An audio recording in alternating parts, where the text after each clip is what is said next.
잘 아시는 것처럼 구약 성경의 시편은 총 150편으로 이루어져 있습니다. 그런데 이 150편 시편을 처음부터 순서대로 계속 읽어가다 보면 그 내용이 변화무쌍하다는 것을 느끼게 됩니다. 그래서 필립 얀시라는 미국의 기독교 작가는 시편을 읽을 때 꼭 그 롤러코스터를 타는 것과 같은 생각이 든다라고 표현을 했습니다. 왜냐하면 시편을 읽어가다 보면 어떤 시에서는 막 기쁨으로 하늘 높이 올라가며 노래를 하는 것 같다가 바로 그 다음에 나오는 또 시편에서는 아주 어둡고 깊은 낙심의 골짜기로 툭 떨어지는 그런 내용이 나타나는 것이 반복되기 때문에 그렇습니다. 시편 내내 이런 패턴이 반복이 됩니다. 이 시편을 150편 모두를 최종적으로 편집한 사람이 무슨 원칙으로 이 시들을 이렇게 배열했는지는 우리가 알 수 없지만 우리가 느끼기에는 완전히 불규칙하다. 어떤 기준으로 이 시를 이렇게 배열했나? 하늘 높이 오르다가 그 다음에는 완전히 골짜기로 떨어지고 그 사이에 어떤 규칙성을 발견하기가 어렵습니다. 올라갔다가 내려갔다가 감정이 요동칩니다. 지금 저희들은 시편 70편대를 6월 한 달 동안 보고 있는데 이 70편대의 시들이 거의가 다 고난과 고통 속에서 하나님께 탄원하고 울부짖는 내용들이 반복되고 있음을 발견하게 됩니다.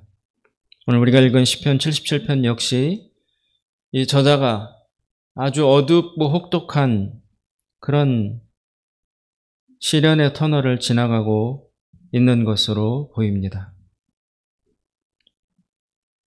이 시는 사실 기도라고 할 수 있습니다. 시편이라고 편집이 되어 있지만 아마 기도하는 그 내용에 곡을 붙이거나 해서 불렀던 노래가 아닌가 싶습니다. 노래, 그러면 즐겁고 기쁜 자신의 감정을 표현하는 것으로 우리가 생각이 되지만 어쩌면 이 오늘 읽은 77편은 노래라고 하기 어려운, 노래보다도 더 깊은, 더 처절한 그런 자신의 심정이 토로되고 표현되어 있다고 볼 수 있습니다. 노래는 언제 부르게 될까요? 즐거울 때, 밝을 때, 기쁠 때, 술에 취했을 때, 흥에 겨웠을 때도 부르지만 너무 고통스러울 때, 너무 마음이 아플 때, 앞이 보이지 않을 때, 너무 처절하게 상처 입었을 때도 노래를 부르며 자신의 마음을 달래기도 합니다. 기쁜 노래는 아마 낮에 부르겠지만 슬프고 아픈 그런 노래는 주로 밤에 하게 되는 것 같습니다. 오늘 이 시편 저자는 자기가 밤에 노래를 불렀다고 말하고 있습니다. 밤이란 두 가지 의미가 있을 수 있을 것입니다. 인생의 어두운 밤을 의미하기도 하고 또 이렇게 지금 낮 그리고 이 낮이 지나가고 찾아오는 저녁 이후의 밤 두 가지를 다 중의적으로 의미할 것이라고 봅니다. 이 사람은 이 시편을 읽어보면 사실 거의 기도할 힘을 잃은 상태에 놓여 있습니다. 하나님에 대한 의혹 그리고 하나님에 대한 확신이 지금 많이 흔들리고 결여되어 있기 때문에 사실상 기도를 계속해 나갈 힘을 잃고 있는 상태입니다. 오늘 6절부터 9절까지를 보면 이 사람이 하나님에 대해서 어떤 확신을 갖고 있지 못한 내면을 고백하고 있습니다. 6절에 보시면 밤에 부른 노래를 내가 기억하여 내 심령으로 내가 내 마음으로 간구하기를 주께서 영원히 버리실까? 다시는 은혜를 베풀지 아니하실까? 그의 인자하심은 영원히 끝났는가? 그의 약속하심도 영구히 패하였는가? 하나님이 그가 베푸실 은혜를 잊으셨는가? 노하심으로 그가 베푸실 긍휼을 그치셨는가 하였나이다. 즉, 이 시편이 지금 이 저자가 마음속에 가지고 있는 생각은 과연 하나님이 살아계신가? 또 내 기도를 듣기나 하실까? 어쩌면 내 이름이라도 아시려나? 내가 여기 이 작은 자가 이 큰 우주와 지구, 이 땅덩이 속 아주 작은 이 한국이라는 나라의 한 구석에 나라는 작은 한 존재가 이렇게 신음하고 있고 고통당하고 있고 방황하고 있는데 이런 나의 아픔을, 이런 나의 현재를 그 크신 하나님이 알고 계실까? 보고 계실까? C.S. 루이스라는 사람은 자신의 그 아내가 늦게 결혼을 했어요. 늦게 결혼을 했는데 얼마 살지 않았는데 아내가 암으로 먼저 세상을 떠났습니다. 그리고 난 다음에 자신의 그 심정을 이제 기록한 것이 책으로 나왔는데 거기 보면 이 사람은 그렇게 표현합니다. 누가 살던 집인 줄 알았는데 사실은 아무도 없는 것 같다. 불도 꺼지고 저 안에 누가 살긴 할까? 그가 바라보는 이 우주, 하나님이 다스리시고 살아계신다는 이 세상, 거기에 누가 살고 있는 줄 알았는데, 즉 하나님이 사시고 통치하고 계신다고 생각했었는데, 믿었었는데 알고 보니 어쩌면 빈집이었는지도 모르겠다. 하나님이 안 계신 건 아닌가? 그런 의혹과 의심에 시달렸다고 고백하는 것을 보게 됩니다. 지금 이 저자도 하나님이 영원히 버리실까? 다시는 은혜를 베풀어 주시기나 할까? 그의 약속, 언약도 무의미한 것 아닌가? 이렇게 하나님에 대해서 확신을, 신뢰와 믿음을 잃어가고 있는 모습을 보여주고 있습니다. 하나님에 대해서 이런 확신이 흔들리면 기도를 계속해 나갈 믿음을 지키기가 어렵습니다. 하나님에 대한 믿음도 없는데 어떻게 기도하겠습니까?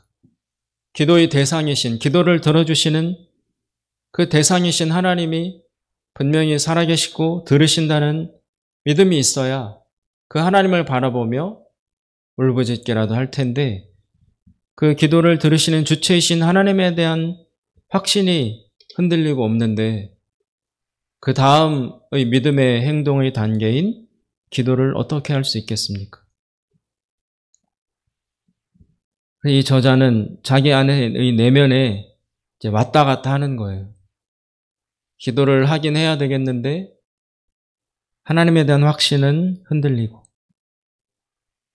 기도를 안 할 수도 없고 또 기도가 나오지도 않고 너무 큰 절망과 고통과 긴 시간의 그 어려움에 놓여 있다 보니 기초가 흔들리는 것입니다. 자신의 그 마음 그대로를 지금 내어놓으면서 노래를 하고 있습니다. 이 저자는 그런 자신의 흔들리는 마음을 고백하면서 어떻게 해서든지 믿음을 회복하려고 애쓰고 있습니다. 그러면서 스스로 자신을 다그쳐서 어떤 노력을 하고자 합니다. 어떤 것이냐면 하나님이 예전에 하셨던 일들을 다시 생각하고 다시 기억해보자. 지금은 하나님이 아예 계시지 않는 것처럼 여겨지고 너무 그 존재감이 느껴지지 않아서 하나님이라는 이름을 부르는 것도 낯설고 어색한 수준에 놓여 있지만 과거를 떠올려 보자. 예전에 하나님은 어떠하신 분이었는가? 어떤 일을 하셨는가? 지금 현재로서는 잡을 수 없으니 예전에 하나님이 분명히 행동하셨던 때, 그때로 돌아가서 그때를 기억함으로써 하나님의 성품을, 하나님의 존재를 다시 되살려내자. 그런 노력을 지금 하고 있는 것입니다. 11절과 12절에 이 사람이 그렇게 애를 씁니다. 곧 여호와의 일들을 기억하며 주께서 옛적에 행하신 기이한 일을 기억하리이다. 또 주의 모든 일을 작은 소리로 읊조리며 주의 행사를 낮은 소리로 되뇌어 보겠습니다. 믿음의 최전선에서 지금 이 사람은 정말 몸부림을 치는 것입니다. 하나님을 다시 붙들기 위해서. 하나님을 다시 발견해내기 위해서. 하나님을 다시 실제화시키기 위해서 현재로서는 잡히지 않으니까 옛날로 돌아가서 하나님이 분명히 나타나셨던 그때를 다시 떠올려보고 그때 하셨던 일을 내가 입으로 읊조려 보겠다. 그렇게 해서 하나님을 현재화시키겠다. 라고 애쓰고 있는 것입니다. 대개 기도의 응답은 환경이 바뀌기보다는 내가 바뀌는 쪽으로 오는 경향이 많습니다. 환경과 타인과 제3의 것들이, 대상들이 바뀌어지기를, 변화되기를 간구했으나 거기에 대한 응답은 그 대상들이 아닌 오히려 내가, 나의 생각과 나의 마음이 바뀌는 쪽으로 오는 경우가 많습니다. 이 시편 저자는 2절부터 9절까지는 현재 상황에 대해서 처절하게 낙심하고 절망하고 있습니다. 하나님을 만질 수가 없습니다. 하나님과 영원한 거리가 벌어진 것처럼 너무나 허허롭습니다. 하나님을 믿는 사람이 하나님과의 관계가 끊어지거나 하나님과의 관계가 너무 불분명해졌을 때 마치 하늘을 날아가던 연실이 끊어져서 연이 그냥 하늘에 방치되었을 때 자유롭다고 볼 수도 있지만 전혀 방향성과 자신을 붙들어주는 근거가 없기 때문에 너무 막막하고 두려울 수도 있을 것입니다. 하나님을 붙들고 살아온 사람이 하나님과의 관계가 그 줄이 끊어지고 있다라고 느낄 때 얼마나 두렵고 고통스럽겠습니까? 이 저자는 그런 마음을 토로하다가 10절에 다른 생각이 들어오게 됩니다. 10절에 보시면 또 내가 말하기를 이는 나의 잘못이라. 하나님에 대해서 이런 의심과 또 불신과 이런 막연함, 이렇게 하는 이런 생각들이, 이런 마음들이 나로서는 절실하지만 그러나 전체적인 관점에서 볼 때 옳지 못하다, 위험하다 라고 깨닫게 된다는 것입니다. 그리고서 그런 자신을 붙들기 위해서 하는 행동이 아까 말씀드린 것처럼 과거에 했던 하나님의 역사를 다시 떠올려보고 생각하는 그런 노력과 시도를 해보겠다라고 라고 말하고 있습니다. 그러면서 이제 13절부터는 과거에 했던 하나님의 일들을 기억하고 떠올려 보고 있습니다. 주로 13절부터 그 뒷부분에 나타나는 하나님이 과거에 행하셨던 일들, 그 구체적 사건은 바로 출애굽 사건이라고 할 수 있습니다. 16절을 보시면 하나님이여 물들이 주를 보았나이다. 물들이 주를 보고 두려워하며 깊음도 진동하였고 구름이 물을 쏟고 궁창이 소리를 내며 주의 화살도 날아갔나이다. 출애굽 사건을 이 사람은 지금 다시 떠올려 기억하고 있습니다. 그런데 이 출애굽 사건은 하나님이 홍해를 가르신 사건이죠. 그런데 그 사건은 이 저자가 이 시를 쓰는 시점으로부터 몇백 년 전에 일어났던 일입니다. 따라서 출애굽 사건은 이 시편 저자가 직접 경험했던 사건이 아닙니다. 자기의 인생을 살아오면서 자기가 직접 경험했던 하나님의 역사, 하나님의 임재, 하나님의 성품, 그것으로 돌아가서 하나님은 그러셨었지 라고 은혜를 기억해내는 것이 아니라 수백 년 전에 있었던, 자기가 경험하지 않았던, 자신의 조상들이, 이스라엘의 선조들이 경험했던 그 역사 속의 사건을 끄집어내어 묵상하면서 그 일 속에서 하나님의 존재감을 다시 찾으려 시도하고 있습니다. 출애굽 사건은 무엇입니까? 하나님이 홍해를 가르신 사건입니다. 이스라엘 백성이 애굽에서 나와서 광야 길로 도망가다가 막다른 바다 앞에 놓이게 되었습니다. 이스라엘 백성의 뒤에는 아시는 것처럼 애굽의 군대들이 말과 병거를 타고 추격해오고 있습니다. 사면초가입니다. 도간의 든지입니다. 뒤에는 칼든 군대가 쫓아오고 있고 앞에는 바다가 놓여 있습니다. 길이 없습니다. 살아날 곳이 없습니다. 그런데 그때 하나님은 제3의 길을 여십니다. 감히 바다를 둘로 가르셔서 그 사이에 길을 만드시고 이스라엘 백성으로 하여금 거기를 걸어서 탈출하도록 인도하십니다.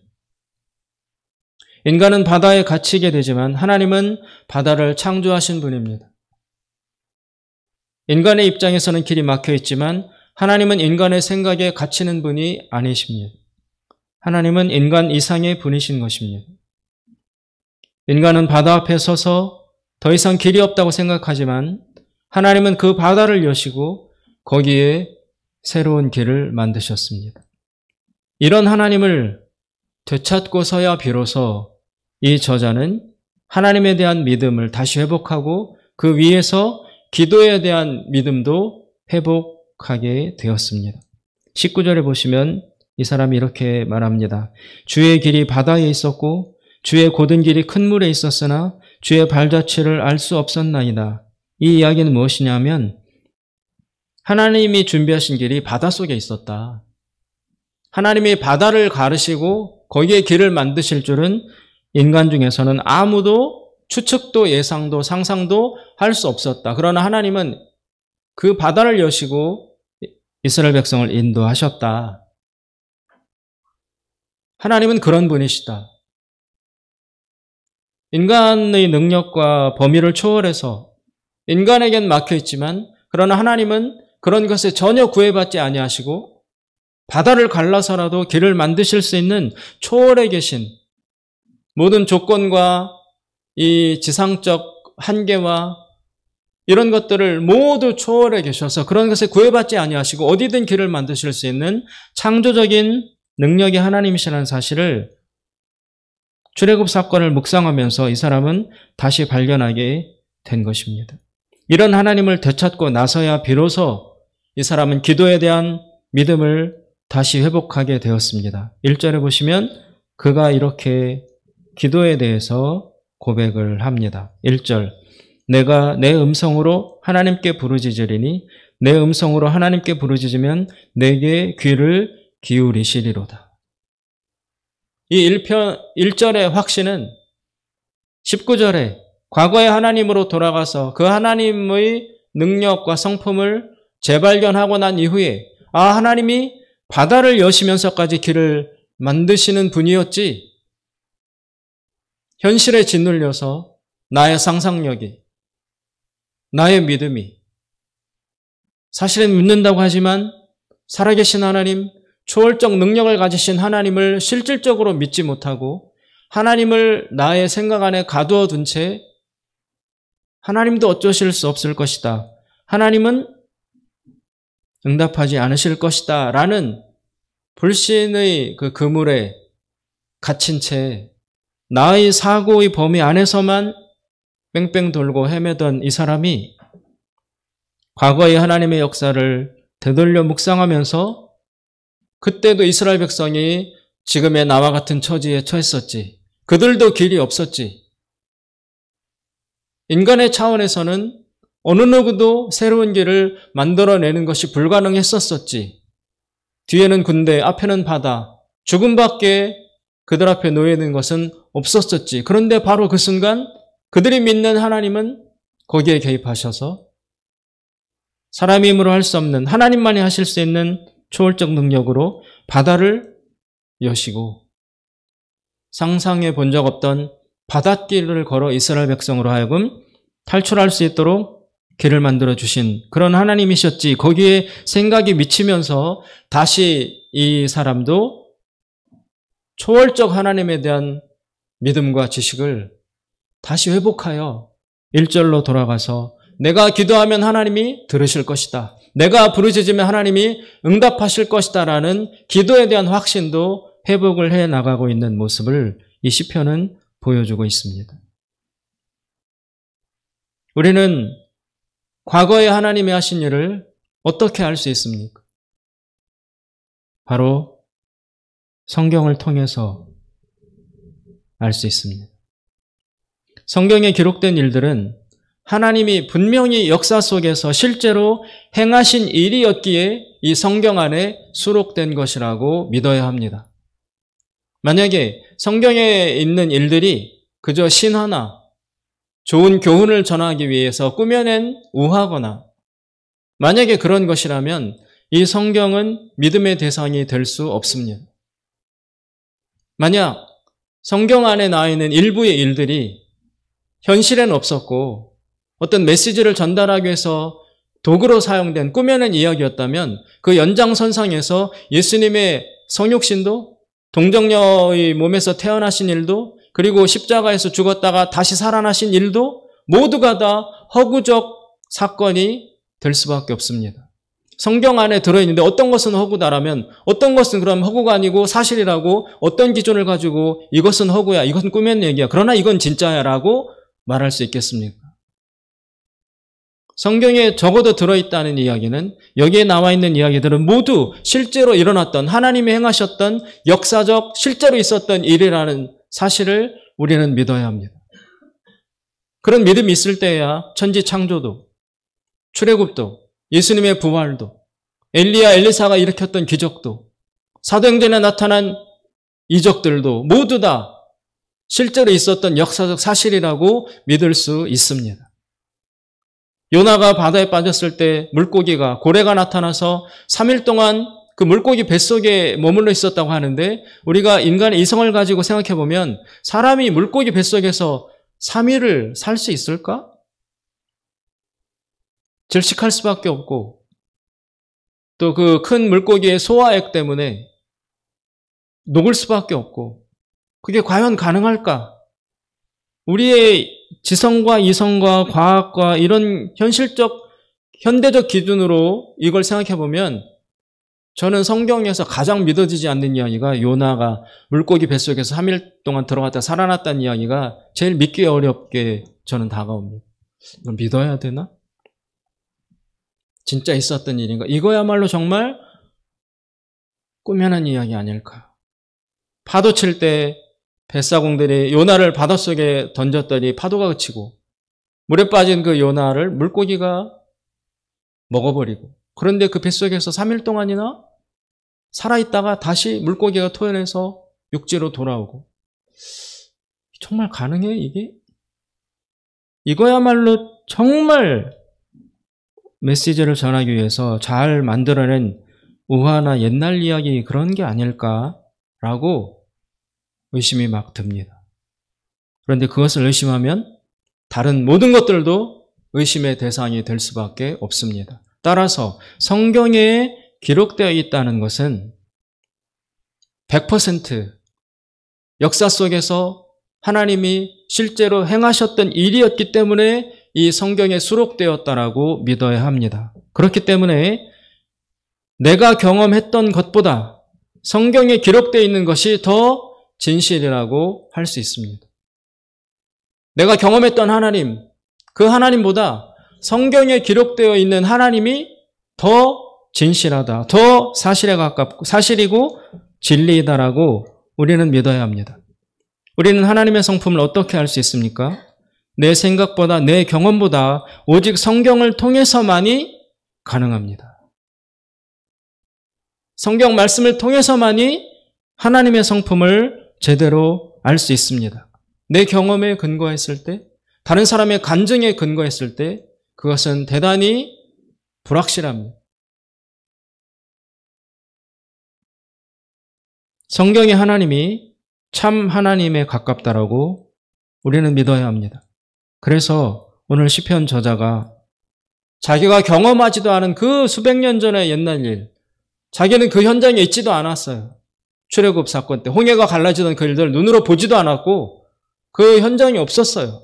그런데 믿어지지 않는 하나님을 다시 믿어지는 하나님으로 회복하기 위해서 이 사람이 과거의 하나님을 회상하러 들어가는데 자기가 어릴 때 경험했던 하나님이 아니라 성경에 나타난 하나님, 그 하나님의 역사적 사건, 거기로 돌아가서 하나님의 성품을 다시 기억해내고 하나님이 어떤 분이신지를 회복하고 있습니다. 우리는 믿음을 회복하기 위해서는 끊임없이 성경으로 돌아가야 합니다. 하나님 말씀으로 돌아가야 합니다. 하나님 말씀을 통해서 하나님 말씀을 가까이 함으로써만이 하나님의 임재와 하나님의 존재하심과 하나님의 성품과 능력을 온전히 알 수 있습니다. 이 성경을 통한 하나님을 아는 지식 위에 서서 우리는 기도해야 합니다. 기도에 대한 응답은 누구만이 할 수 있습니까? 오직 하나님만이, 오직 성령님만이 하실 수 있습니다. 성령님은 어떻게 역사하십니까? 하나님을 아는 지식, 즉 성경 위에서 하나님 백성의 기도를 통해서 역사하십니다. 대부분의 설교가 마지막 적용 부분에 이르면 결국 말씀 읽고 기도하라는 그것으로 귀착되는 것을 많이 봅니다. 결국 성경 읽으라는 얘기 아니냐? 결국 기도하라는 이야기 아니냐? 그것 말고 다른 길을 제시해 달라고 우리는 간절히 촉구합니다. 그런데 수많은 믿음의 선배들, 그들의 조언과 그들의 경험과 그들의 생애를 볼 때 하나님 말씀을 읽는 것, 그리고 기도하는 것, 그것이 모든 영적 생활에 그리스도인의 삶의 가장 기초적 부분에 해당된다는 것을 부인할 수가 없습니다. 이런 믿음의 최소 행위, 믿음의 가장 기초적 행위를 우리가 하고 있을 때만이 비로소 성령께서는 우리에게 역사하실 수 있다라는 것이 역사의 교훈입니다. 아무것도 하고 있지 않는데 성경을 통해서 하나님을 아는 지식도 없는데 그리고 기도도 하고 있지 않는데 갑자기 성령께서 개입하셔서 기적적인 일을 행하시는 일은 그런 경우는 없습니다. 아무 일도 하지 않는데 성령께서는 일하시지 않습니다. 하나님의 성품과 하나님의 본질이 담겨져 있는 하나님의 언어로 기록된 성경을 우리가 익숙하고 여기에 어떤 통달할 때 하나님이 사용하시는 언어를 나의 내면에 이렇게 갖출 때, 나의 내면에 내재화할 때, 그럴 때 하나님의 말씀하심이 같은 언어인 성경의 언어를 통해서 나에게 들려질 수 있다. 하나님의 언어에 익숙하지 않은데 하나님이 나에게 말씀하셔도 나는 듣기가 어렵다.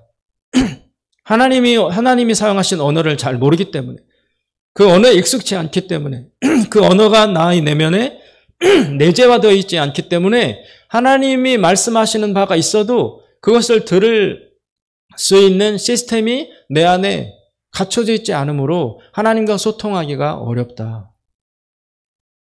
그래서 성경은 되게 원시적이고 시대에 뒤떨어져 있고 복잡하고 모순도 있어 보이고 일관성도 없고 체계도 없고 또 지루하고 이런 것처럼 우리에게 여겨지지만, 그러나 하나님이 직접 영감을 주셔서 하나님의 영으로 인도하셔서 기록하신 말씀이기 때문에 하나님은 이 하나님의 말씀이 담겨있는 성경을 통해서 하나님은 자신을 알려주시고 우리에게 말씀하시고 우리를 인도하신다. 이것은 철칙에 가깝습니다.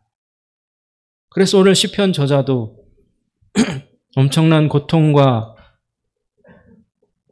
불안함, 두려움 앞에서 결국 성경으로 돌아가서 출애굽 사건을 묵상하다가 하나님의 성품을, 능력을 다시 재발견하고 그리고 그 연장선상에서 기도에 대한 믿음을, 기도에 대한 동기를 다시 발견하는 모습을 보여주고 있습니다. 오순절의 성령 강림은 언제 일어났습니까? 제자들이 기도할 때 일어났습니다. 그냥 가만히 있는데, 모여서 이야기하고 있는데 성령이 임한 것이 아니라 예수님의 말씀대로 내가 약속하신 성령이 올 때까지 너희는 모여서 기도하고 있으라. 그 말씀에 순종하여 제자들이 모여서 기도하고 있을 때 약속대로 성령님은 그 자리에 임하셨습니다. 따라서 원시적이고 늘 반복되어서 의미 없게 여겨질지는 모르지만 우리는 다시 말씀을 붙들고 투쟁해야 되고 기도하기 위해서 투쟁해야 하는 것입니다. 하나님이 우리를 만나주시고 우리와 동행하시는 통로는 말씀과 기도라는 기초를 통해서 이루어진다는 사실을 명심해야 합니다. 시편을 보면 이스라엘 백성이 꾸준히 기도했음을, 끊임없이 기도했음을 알 수 있습니다. 예루살렘이 멸망하고 성전이 파괴되고 포로로 끌려가고 하는 그 칠흑 같은 어둠 속에서도 이스라엘 백성은 끊임없이 기도를 했습니다. 절망의 한가운데서도 여전히 기도의 끈을 놓지 않았습니다. 보이지 않아도 기도했습니다. 해결되는 것이 없어도 기도했습니다. 그리고 말씀으로 돌아갔습니다. 그렇게 기도의 그런 줄을 타고 예수 그리스도께서 오셨고 인류 구원의 구원 사역을 이루셨습니다.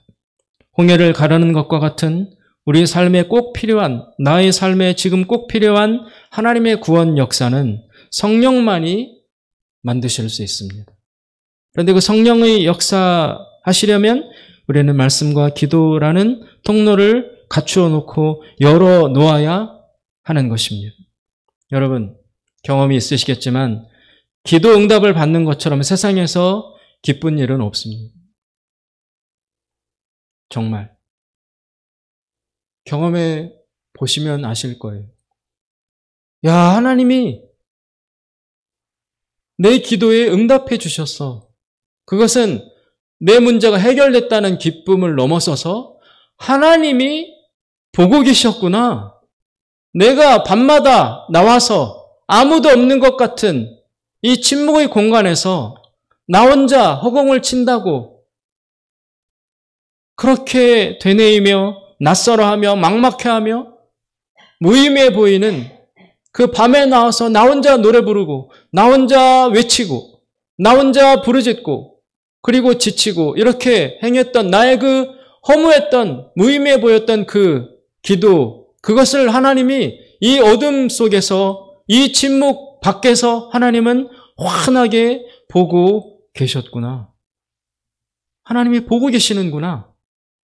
그 사실을 알게 됐을 때 희열과 기쁨은 여러분 정말 세상과도 바꿀 수 없습니다. 내가 기도하는 것이 그 문제가 해결됐다라는 그것도 기쁘지만, 그런데 내가 그때 기도하러 밤에 나와서 그때 그렇게 구했던, 하나님께 말씀드렸던, 외쳤던, 나 혼자만 있다고 생각했던 거기에 그때 하나님이 그 어둠 속에서 같이 계셨구나. 내 기도하는 모습을 하나님이 보고 계셨구나. 실질적으로는 어둠이지만 하나님의 눈에는 환하게 나라는 존재, 내가 기도하는 그 모습이 하나님의 눈에는 환하게 보였었구나. 그리고 그때 그 자리에 하나님이 옆에 와 계셨었구나. 하나님이 보시는구나. 나를 보고 계시는구나. 그것을 확인받았을 때의 기쁨, 하나님과 연결되었을 때의 기쁨은 정말 세상이 주는 어떤 것보다 더 뛰어납니다. 하나님이 나를 보고 계신다. 아, 하나님이 나를 알고 계시는구나. 보고 계시는구나. 그것을 알면 우리는 어떤 어려움도 장벽도 뚫고 나가고 견디며 나아갈 수 있습니다. 이 기쁨을 얻으려면 기도의 자리에 나와야 합니다. 무시로 기도하라, 쉬지 말고 기도하라 했기 때문에 나는 생활하면서 늘 기도해. 그렇지 않습니다. 내가 하나님이 계신다고 믿는, 하나님이 임재하신다고 믿는 그 기도의 자리에 내가 나아가야 됩니다.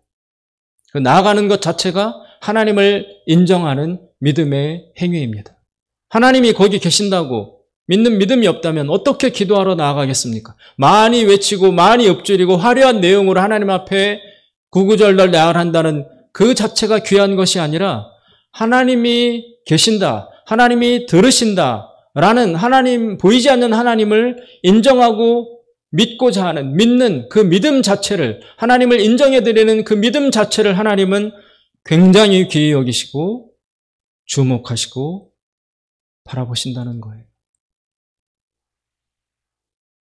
그래서 기도의 자리, 내가 혼자 늘 나가서 기도하는 나만의 기도의 자리가 있어야 하고, 내가 기도하는 시간이 있어야 하고, 그리고 그 자리에 내 발을 바쁘고 어려워도, 나가기 싫어도, 아파도, 그럼에도 불구하고 그 자리에 기도하러 나아가는 그 발걸음을 하나님은 다 보고 계시고 소중히 여기시는 것입니다. 사랑하는 여러분, 결국 우리 그리스도인들에게는 말씀과 기도밖에 없습니다. 저도 이런 답밖에 하지 못하는 저가 답답합니다. 그리고 저도 결국 기도하고 말씀 보라는 거네요 라는 이 결론 앞에서 저도 뭐 좀 다른 화끈하고 빠르고 직접적인 그런 하나님의 응답과 길을 저도 찾고 있는데, 결국 그것이 가장 기초고 그것을 통하지 않고서는, 그것을 넘어서지 않고서는 어떤 하나님의 역사도 체험할 수 없다라는 이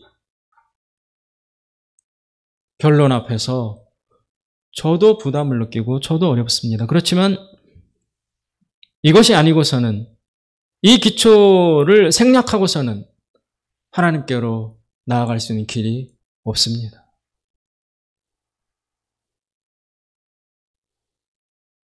이 가장 밑에 있는 길을 통해서 하나님께 가야 합니다. 그리고 이것을 빨리 받아들여서 살든지 죽든지 좋든지 나쁘든지 응답이 있든지 없든지 기쁘든지 슬프든지 아프든지 건강하든지 그것을 다 무릅쓰고 말씀과 기도, 이 가장 밑에 있는 이 길을 걸어나가는 그 사람이 하나님 앞에서는 지혜로운 사람이 될 것으로 믿습니다. 말씀과 기도에 우리 열심을 기울이시는 우리 모두가 될 수 있기를 주님의 이름으로 축원드립니다. 기도하겠습니다. 자비로우신 하나님 아버지, 오늘 이 저자가 많은 낙심과 어두움 앞에서 신음하다가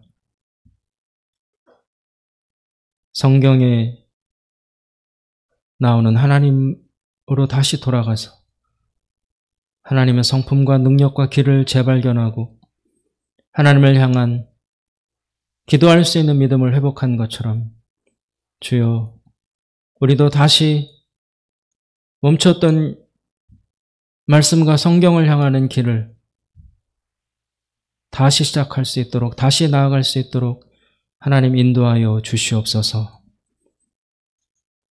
즉시 즐거움과 기쁨이 즉시 우리에게 임하지 않는다 할지라도 하나님 바라보며 인내하며 기다리며 지속해 나가는 것 자체를 하나님은 지켜보고 계시고 그것을 믿음이라고 요구하고 계시오니 주여, 하나님을 기쁘시게 하여 드릴 수 있는 믿음을 가지고 말씀과 기도 가운데 다시 나아가는 우리가 되게 하여 주시옵소서. 예수님의 이름으로 기도드리옵나이다. 아멘.